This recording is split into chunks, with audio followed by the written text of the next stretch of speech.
आज world hypertension day भी है, जो हम ब्लड प्रेशर जिसको कहते रहते हैं कि ब्लड प्रेशर है, हाई ब्लड प्रेशर है, या उसकी ये कौन सी फॉर्म है जिसे हम हाइपरटेंशन कहते हैं और इससे बचना क्यों ज़रूरी है।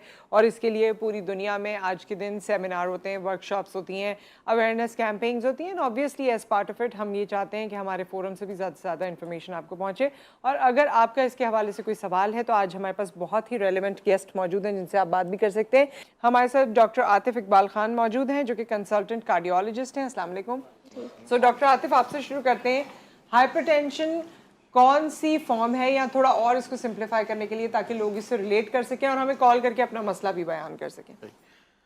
बेसिकली हमारे जिस्म के अंदर ब्लड प्रेशर एक जो कि हमारे जिस्म के अंदर खून का दौरानिया जब खून की वेसल्स और उनकी नालियों की दीवारों से टकराता है, एक प्रेशर डेवलप होता है जिसे ब्लड प्रेशर कहते हैं। इस ब्लड प्रेशर को की फॉर्म नॉर्मल, एलिवेटेड और हाइपरटेंशन होती है। नॉर्मल फॉर्म ये है कि अगर ब्लड प्रेशर 120/70 से बिलो होता है। अगर एलिवेटेड उस वक्त कहेंगे जब ब्लड प्रेशर 120 से 129 और 70 से 79 होगा। ये फॉर्म है प्री हाइपरटेंशन फॉर्म्स। लेकिन जो हाइपरटेंशन फॉर्म है वो है मोर देन 130। ये 130 क्या है? ये सिस्टोलिक पार्ट है, कंपोनेंट है ब्लड प्रेशर का। और मोर देन 80 ये है डायस्टोलिक कंपोनेंट।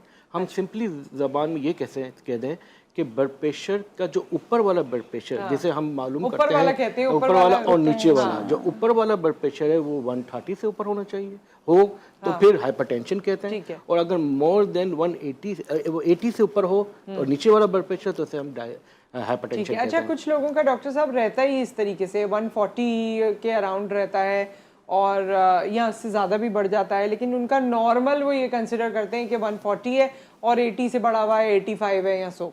तो क्या ये ठीक है, ये सोच ठीक है? नहीं, ये सोच बिल्कुल ठीक नहीं है, क्योंकि पहले ये सोच ये थी कि एज रिलेटेड ब्लड प्रेशर को होना चाहिए। अगर एज इसकी इतनी लिमिट है तो इसका इतना ब्लड प्रेशर होना चाहिए। लेकिन अब जो रिसेंट स्टडीज़ और डेटा है उसके मुताबिक ब्लड प्रेशर हर इंडिविजुअल का लेस देन 130/80 होना चाहिए, यानी ऊपर वाला 130 से कम होना चाहिए और नीचे वाला 80 से कम होना चाहिए अगर वो बीमारी के साथ है। नॉर्मली तो 120 से नीचे और 70 से नीचे होना चाहिए, एक नॉर्मल 80 से नीचे। हाँ ठीक है, 70 से नीचे तो ज़्यादा लो हो जाएगा मेरे ख्याल में। नहीं, उसमें ये एक इंडिविजुअल्स, अब जैसे मैंने आपको बताया एलिवेटेड एक फॉर्म है। एलिवेटेड क्या फॉर्म है? ये प्री हाइपरटेंशन फॉर्म होती है, ब्लड प्रेशर के हाइपरटेंशन से पहली फॉर्म। अगर आपने एहतियात नहीं की तो वो 80 भी क्रॉस कर जाएगा। अच्छा डॉक्टर साहब, इसके रीजंस क्या क्या हैं? क्योंकि क्या इसका रीज़न आपको सिर्फ खाना पीना लगता है या और भी इसके रीजंस हैं जो आपकी स्टडी में आया हो, आपके एक्सपीरियंस में आया हो? देखिए, वैसे रीजंस इसके दो किस्म के, एक मॉडिफाइबल होते हैं रीज़न होते हैं, यानी जिसे हम मॉडिफाइड कर सकते हैं, जिसमें लाइफस्टाइल है, जिसके अंदर डाइटरी है, और इसके अलावा जो स्मोकिंग है, इसके अलावा जो है ओबेसिटी है, और इसके अलावा जो है वो सेडेंटरी लाइफस्टाइल जिसमें इनएक्टिविटीज़ हैं। ये इसकी बेसिक्स हैं जो कि मॉडिफाइबल्स हैं, इसको मॉडिफाइड कर सकते हैं। ठीक है, बेसिकली आपका ओवरऑल लाइफस्टाइल और हैबिट्स है। हाइपरटेंशन है। जो नॉन मॉडिफाइबल है उसमें एज भी रिलेटेड होती है, जेनेटिक्स रिलेटेड होती है, इसमें हर जो किडनीज की डिजीज़ हैं उसमें रिलेटेड होती है। तो ये नॉन मॉडिफाइबल्स होते हैं। तो हमें सबसे अहम जो इस वक्त जो एक डिलेमा है वो मॉडिफाइबल्स का है।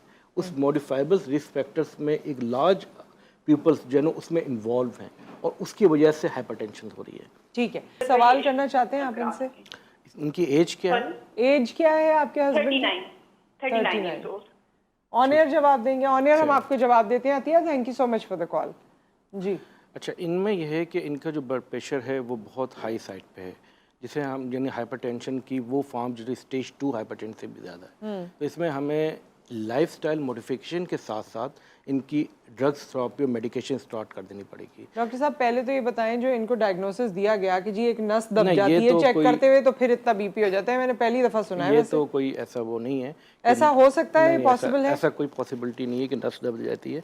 देखें, असल चीज़ ये है कि हाइपरटेंशन की दो बड़ी फॉर्म होती हैं। एक होती है एसेंशियल हाइपरटेंशन और एक होती है जिसे हम प्राइमरी हाइपरटेंशन कहते हैं और दूसरी होती है सेकेंडरी हाइपरटेंशन। जो मोस्टली जो 85% लोगों में वो प्राइमरी हाइपरटेंशन होती है, जिसका कोई रीज़न मालूम नहीं होता, जो कि हाँ ये हो सकता है कि जो मैंने आपको रिस्क फैक्टर बताए थे मॉडिफाइबल नॉन मॉडिफाइबल उसमें से कोई एक काज हो सकता है, लेकिन ज़्यादातर का कोई रीज़न मालूम नहीं होता, कोई काज मालूम नहीं होता। जो सेकेंडरी हाइपरटेंशन होती है वो उसमें काज होता है, कोई उसकी वजह से वो ब्लड प्रेशर होता है।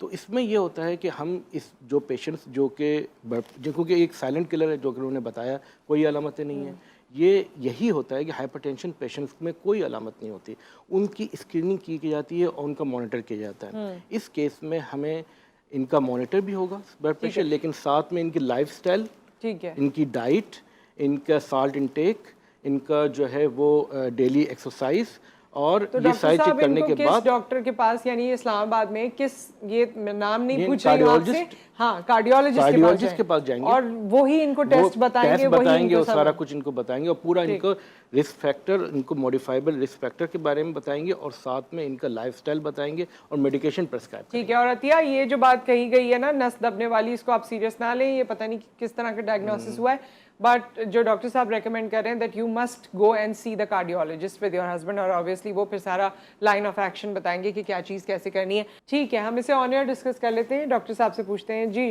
डॉक्टर आतिफ, में इनके हमने रिस्क फैक्टर और साथ में देखना होगा कि इनका कोई और डिजीज़ तो एसोसिएट नहीं है जो कि हाइपरटेंशन को रेस कर रही है, और फिर इनको जो इनकी मेडिकेशंस हैं उनको मॉडिफाइड करना है और साथ में लाइफस्टाइल को मॉडिफिकेशन करनी है। लेकिन वो जिस तरह आप बता रही हैं कि वालदा के इंतकाल के बाद वो एक स्ट्रेस कंडीशन हो सकती है, वो साथ में उसके लिए फिर वो हम साइकोलॉजिकल थेरेपी वगैरह भी कराते हैं साथ में, लेकिन हम ये देखना होगा कि कोई और इश्यूज़ तो नहीं है जो कि ऑर्गेनिक इश्यूज़ हैं जो कि इसके साथ एसोसिएट हो रहे हैं। तो वो सारी इसमें यह है कि किसी अच्छे कार्डियोलॉजिस्ट के साथ कांटेक्ट करें, वो पूरे उनकी लैब टेस्ट देंगे और साथ में उनका ब्लड प्रेशर की जो मेडिसिन मॉडिफाइड करेंगे। मैं ये भी जानना चाहती हूँ, जिस तरह इस साल की थीम भी है और आप भी अभी ब्रेक पे बात कर रहे थे कि एक्यूरेट मेजरमेंट बहुत ज़रूरी है, मेजरिंग ऑफ ब्लड प्रेशर या ये हाइपरटेंशन के हवाले से, तो वो एक्यूरेट नहीं क्या मेजर किया जाता है जो हम घर में मेजर करते हैं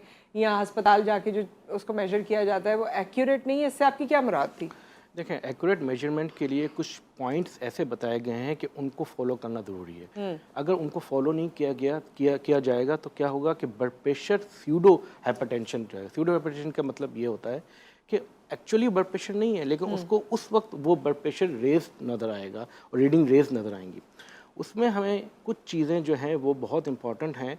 उसके अंदर अगर हम होम ब्लड प्रेशर मॉनिटरिंग कर रहे हैं तो ब्लड प्रेशर मॉनिटरिंग करने से पहले हमें पेशेंट्स को या अगर जो खुद अपने ब्लड प्रेशर मॉनिटरिंग कर रहे हैं उसमें ब्लड प्रेशर मॉनिटरिंग करने से पहले तकरीबन 30 मिनट पहले तक उसने चाय नहीं पी हो, ना कॉफ़ी नहीं किया हो और यूरिनेट कर चुके हों और साथ में कोई काम नहीं किया हुआ हो। ये सारी करके आप वो जब यानी सिट हो रहे हैं 30 मिनट से वो रिलैक्स्ड हों और साथ में ये है कि वो जब वो बैठेंगे तो अनक्रॉस्ड लेग्स के साथ बैठकर 5 मिनट पहले रेस्ट रखेंगे, यानी आपने मेजरमेंट करने से 5 मिनट तक आपने कुछ नहीं करना, फिर मेजरमेंट स्टार्ट करनी है। और एक्यूरेट जो आपके पास मेजरिंग इंस्ट्रूमेंट्स हैं वो एक्यूरेट होने चाहिए, उसके पहले मालूम करें कि ये एक्यूरेट है, क्योंकि उसमें भी एरर्स आते होते हैं। तो फिर जब आप मेजरमेंट्स कर रहे होंगे, इसके अलावा एक और चीज़ जो इम्पॉर्टेंट है, हम जब अप्लाई कर रहे होते हैं मेजरमेंट कफ तो हम इस स्लीव के ऊपर ही अप्लाई कर रहे होते हैं। स्लीव को आप विदाउट स्लीव अप्लाई कर रहे होंगे और अपने कोबाइटल फोर्स यहाँ पे जो है उससे ऊपर 1 इंच ऊपर आपने अप्लाई करना होगा। 1 रीडिंग लेंगे, 5 मिनट के बाद 2nd रीडिंग लेंगे और उसके बाद फिर वो मेजरमेंट्स करेंगे। ये जो पॉइंट्स हैं ये इंपॉर्टेंट हैं।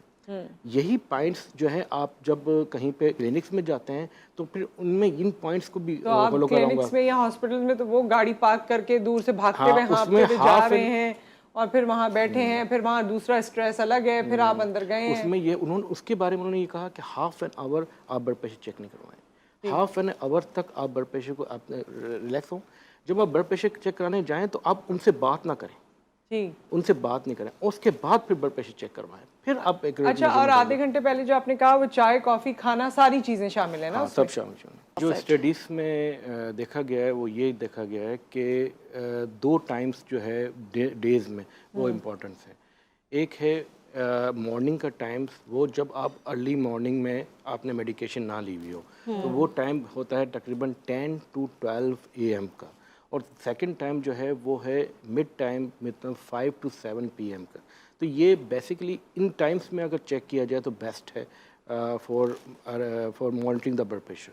अच्छा, इनके जो सवाल का बेसिक सवाल ये है कि किस रेंज पे आके हम ब्लड प्रेशर की टेबलेट स्टार्ट करते हैं। ये डिपेंड करता है कि जो भी शख्स है उसके अंदर कोई रिस्क फैक्टर तो नहीं है और जो कोई ऐसी डिजीज़ एसोसिएशन तो नहीं है। अगर कोई डिजीज़ एसोसिएशन है तब तो हमें 130/80 से ऊपर ब्लड प्रेशर की मेडिसिन स्टार्ट कर देनी है।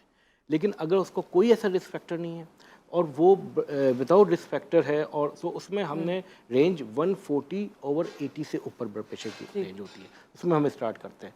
लेकिन साथ में हम ये देखा भी जाता है कि ये हम एक्यूरेट मेजरमेंट्स कर रहे हैं और लाइफस्टाइल मॉडिफिकेशन की हुई है। अगर लाइफस्टाइल मॉडिफिकेशन नहीं है तो लाइफस्टाइल मॉडिफिकेशन पहले जाएगा।